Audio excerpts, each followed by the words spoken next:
First blockbuster fair bro blockbuster வேணுமா blockbuster இருக்கு சூப்பரா இருக்கு एक्चुअली அது படம் நல்ல மெசேஜ் கொடுத்திருக்கு அது சொசைட்டிக்கு ஃபர்ஸ்ட் தேவை மெசேஜ் எல்லாரும் கண்டிப்பா பார்த்து தெரிஞ்சுக்கணும் ஃபேமிலியோட பார்க்கலாம் பக்கா மாசம் கண்டென்ட் நான் ஏதோ தான் போனேன் but strong of the story செமையா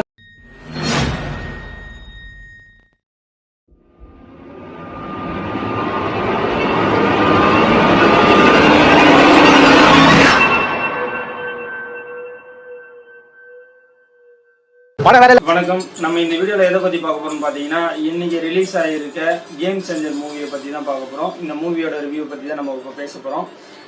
சங்கர் இயக்கத்துல வெளிவந்திருக்க இந்த வருஷத்தோட முதல் மூவின்னு பாத்தீங்கன்னா கேம் சேஞ்சர்.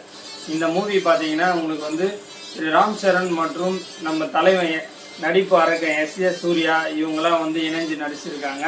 இன்னும் பல பேர் வந்து இணைஞ்சு நடிச்சிருக்காங்க. இந்த படத்தை பார்த்தீங்கன்னா ஒரே ஒரு ஒன்லைன் தாங்க, நீட்டாக சொல்லிட்டாருன்னா நிறைய படத்தில் நம்ம பார்த்த மாதிரி தான் ஒரு மோசமான அரசியல்வாதி இருப்பாங்க.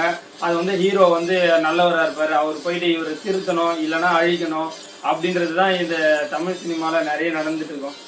ராம் சரண் வந்து ஒரு நல்ல வந்து அரசாங்க அதிகாரியாக இருக்காரு. இவர் வந்து ஒரு அரசியல்வாதி, ஒரு கேடு கெட்ட அயோக்கியண்டா அப்படின்னு சொல்லுவாங்கல்ல, அது மாதிரி ஒரு நிறைய தப்புகள் பண்ணி நிறைய பணம் சேர்க்கணும் அப்படின்ற ஒரு குறிக்கோள்லயே இருப்பாரு. அவர் ஒரு கடைசி கட்டத்துல வந்து பாத்தீங்கன்னா திருந்தலாம் அப்படின்னு நினைக்கும் போது தான் நம்ம தலைவன் எஸ் சூர்யா வந்து இறங்குறாரு. அவர் இவருக்கு மேல ரொம்ப முரட்டுத்தனமான வில்லையும் வந்து கொள்ளையடிக்கணும், எல்லாத்தையும் வந்து சுருட்டணும் அப்படின்ற நிறைய பேர் நினைப்பாங்க அரசியல்வாதிங்க. அதே மாதிரி ஒரு அரசியல்வாதி நடிச்சு தள்ளிட்டாரு. அவர் வந்து ராம் சரண் வந்து இவங்களை வந்து திருத்தி ஒரு நல்ல வழியை கொண்டு வர்றாரா இல்ல இவங்களை அழிச்சு அரசாங்கத்தை காப்பாத்துறாரா அப்படின்றதான் இந்த மூவியே. பாருங்க, நல்லா இருக்கு. சங்கர் சார் வந்து நம்ம நிறைய படம் அவர் எடுத்திருக்காரு, அதை நம்ம நிறைய பார்த்துருப்போம். நல்ல நல்ல படங்கள்லாம் நிறைய எடுத்திருக்காரு. முதல்வெல்லாம் சொல்லவே தர நம்ம 4-5 வாட்டிக்கு மேலே பார்த்துருக்கோம். ரஜினி சாரை வச்சு எந்திரன்லாம் படம்லாம் பார்த்துருப்போம். லாஸ்ட் படமான இந்தியன் 2 தான் அந்த அளவுக்கு வந்து போகலை. ஆனால் இந்த படம் வந்து நிறைய வந்து தெலுங்கு ஆடியன்ஸுக்கிட்டையும் நிறைய வரவேற்பு கிடைச்சிருக்கு, தமிழ் ஆடியன்ஸுக்கிட்டையும் நிறைய வரவேற்பு கிடைச்சிருக்கு.